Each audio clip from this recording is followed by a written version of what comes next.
Hello friends, welcome back to electrical topic. तो electrical topic में आज फिर से आपका स्वागत है। तो आज जो हम नेक्स्ट क्वेश्चन नंबर 71 से करने जा रहे हैं। अगर 71 से पीछे वाले क्वेश्चन आपने नहीं किए हैं तो उसके लिए वीडियो के डिस्क्रिप्शन बॉक्स में उसका लिंक मिल जाएगा। अगर आप इस चैनल पे नए आए हो तो प्लीज़ चैनल को सब्सक्राइब करें, क्योंकि ऐसी नॉलेजेबल वीडियो इस चैनल पर आपको डेली की डेली मिलती रहती हैं। तो चलिए 71 क्वेश्चन से स्टार्ट करते हैं।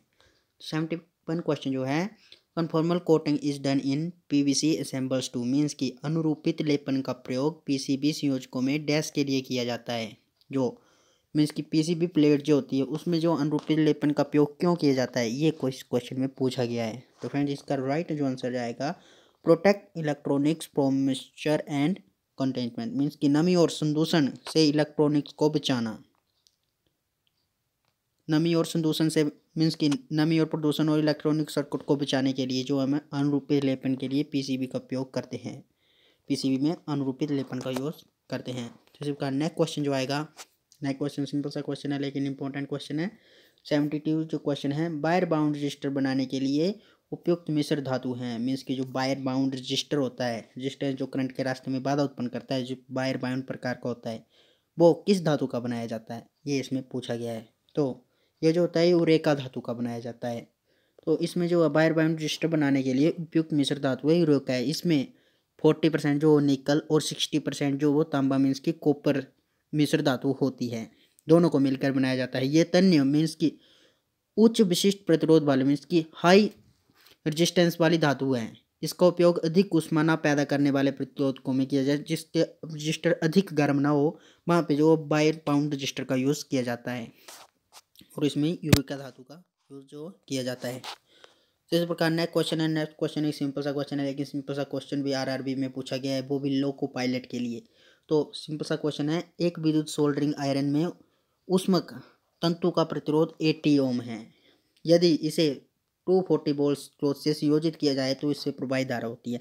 इसमें सिंपल सा ओम्स लॉ है, लेकिन इसको क्वेश्चन को घुमा फिरा के पूछा गया है, इसलिए इसको इस पोस्ट के लिए पूछा गया है। तो इसमें सिंपल सा फार्मूला लगेगा, आई ओम्स लॉ वाला लगेगा, I is equal to B upon में आर, जो मैंने पिछली वीडियो में बताया। इसमें वोल्ट बी जो दिए वोल्टेज दिए 240 वोल्ट और आर जो रेजिस्टेंस 80 मीन्स की 240 अपॉन में 80। तो इसका जो राइट जो आंसर आएगा ऑप्शन नंबर बी 3 एम्पेयर, क्योंकि फ्रेंड्स 240 अपॉन में 40 इज इक्वल टू 3 इसका राइट जो आंसर आ जाएगा 3 एम्पेयर। तो इसी प्रकार नेक्स्ट क्वेश्चन जो आएगा, 240 अपॉन में 80, 0 से 0, 8 से 3 से 23, 24 और राइट आंसर ऑप्शन आएगा option number C, option number B 3A। इस प्रकार नेक्स्ट क्वेश्चन जो आएगा, नेक्स्ट क्वेश्चन एक सिंपल सा क्वेश्चन है, पिछले ओम्स लॉ की तरह ही है। निम्नलिखित समीकरणों में से कौन सा समीकरण ओम के नियम के अनुसार सही नहीं है। क्वेश्चन में पूछा गया कौन सा ओम्स नियम नहीं है, ये इस पर पूछा गया। ओम्स के लॉ वैसे मैं बता दूं सिंपल सा, B is equal to I R, ये आपने याद रखना है। तो इसमें ये क्वेश्चन भी सही बनती है, ये क्वेश्चन भी सही बनती है, ये लेकिन ये नहीं है, ये सीरीज वाले क्वेश्चन में आते हैं और ये इक्वेशन ओम्स लॉ में नहीं आती है, मीन्स कि ओम्स लॉ के अनुसार जो वो सही नहीं है। तो राइट आंसर आएगा ऑप्शन नंबर बी।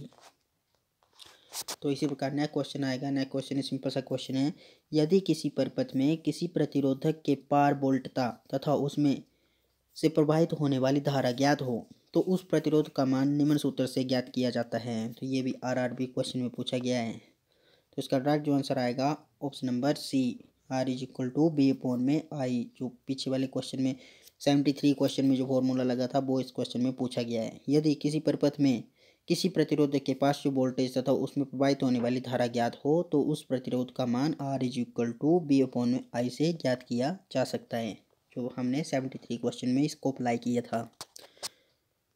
तो इसी प्रकार नेक्स्ट क्वेश्चन जो आएगा, नेक्स्ट क्वेश्चन जो है 76 क्वेश्चन, जब 250 वोल्ट आपूर्ति को 6 वोल्ट के लैंप से जोड़ा जाता है तो क्या होगा। मीन्स कि 240 वोल्ट की सप्लाई हम 6 वोल्ट के लैंप को दे देते हैं, तब क्या रिएक्शन होगा, ये इस क्वेश्चन में पूछा गया है। तो इसमें जो ऑप्शन दिए गए हैं, option number A lamp fuse हो जाएगा, ऑप्शन नंबर बी लैंप कतई नहीं जलेगा, मीन्स कि लैंप नहीं जलेगा, ऑप्शन नंबर सी लैंप जलेगा लेकिन बहुत थोड़ी देर के लिए लैंप जलेगा।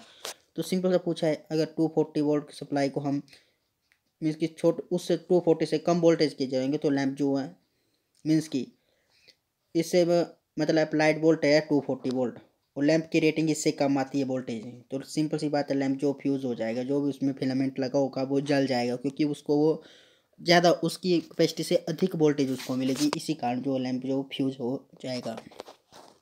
उसका राइट जो answer option number A, lamp fuse हो जाएगा। इस प्रकार नेक्स्ट क्वेश्चन जो है, किसी चालक का प्रतिरोध बढ़ता है जब उसकी लंबाई बढ़ा दी जाती है, उसकी लंबाई एवं कटाक्ष क्षेत्रफल बढ़ा दिया जाता है, उसका कटाक्ष क्षेत्रफल बढ़ा दिया जाता है, उसकी लंबाई घटा दी जाती है। तो फ्रेंड्स मैंने आप वीडियो देखते होंगे डेली, तो मैंने एक फार्मूला बताया था रेजिस्टेंस के लिए, R is equal to rho length upon में एरिया। ये इस क्वेश्चन में पूछा गया है, किसी चालक का प्रतिरोध कब बढ़ता है। तो फ्रेंड्स प्रतिरोध कब बढ़ता है, जब एरिया कम हो तब बढ़ेगा, क्योंकि इसके इन्वर्सली प्रोपोर्शनल है। तो इसका जो राइट जो आंसर होगा वो होगा लेंथ जो कम कर दी। अगर लेंथ कम होगा तो देखने में तो ये ऑप्शन गलत लग रहा है, लेकिन जब लेंथ कम होगा तो उसका जो एरिया भी कम होगा, मीन्स कि उसका डाया भी कम होगा, जिसकी वजह से जो रेजिस्टेंस जो वो बढ़ेगा। तो इसका राइट जो आंसर आएगा ऑप्शन नंबर ए, उसकी लंबाई बढ़ा दी जाती है।